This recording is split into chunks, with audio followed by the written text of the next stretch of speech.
ಆಡಿ ಕೌಂಟರ್ ಕೊಡಬೇಕ ಚಿಲ್ಲರ ಹುಡುಗಿ ಅಂತ ಮೊದಲ ಗೊತ್ತಿದ್ರ ಚಿಪ್ಪಾಡ್ಯಾಗ ಹಾಕಿ ನಿನ್ನ ಸುಡತಿದ್ಯ ತಾಳದಾಗ ಗುಂಗಿನ್ಯಾಗ ಸಿಕ್ಕಂಗ ಕುಡಿದಿದ್ಯ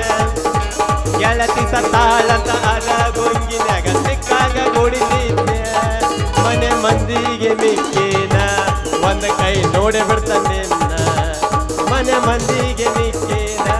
ಒಂದು ಕೈ ನೋಡೆ ಬಿಡ್ತಾನೆ ಮೌನ್ಯಮನ್ನ ದೋಸ್ತ ನೀ ಟಕ್ಕರ್ ಕೊಟ್ಟಿ ಅಂದ್ರ ಅದಕ್ಕೆ ನಾನು ಕೊಡ್ದಿರ ನಿಮ್ಮದ ಐತಿ ಎಬಸರಿಪ್ಪ ರೂಪ ನಿಮ್ಮದೇ ಐತ ರೊಕ್ಕ ಅಂತ ಯಾಕೆ ಸಾಯ್ತಿ ರೊಕ್ಕಿದ್ದವನ ಬೆನ್ನ ಹತ್ತಿ ರೊಕ್ಕ ಅಂತ ಯಾಕೆ ಸಾಯ್ತಿ ರೊಕ್ಕಿದ್ದವನ ಬೆನ್ನ ಹತ್ತಿ ಬಡಿಬೇಡ ನಿನ್ನವನ ಆಣ್ಯ ಮಾಡಿ ಹೇಳ್ತೇನ ದುದು ನೀ ಮಾಲ ಅಂಬಿಕಾ ದುದು ನೀನಲ್ಲ ಮತ್ತ ರೊಕ್ಕ ಅಂತ ಯಾಕೆ ಸಾಯ್ತಿ ರೊಕ್ಕಿದ್ದವನ ಬೆನ್ನ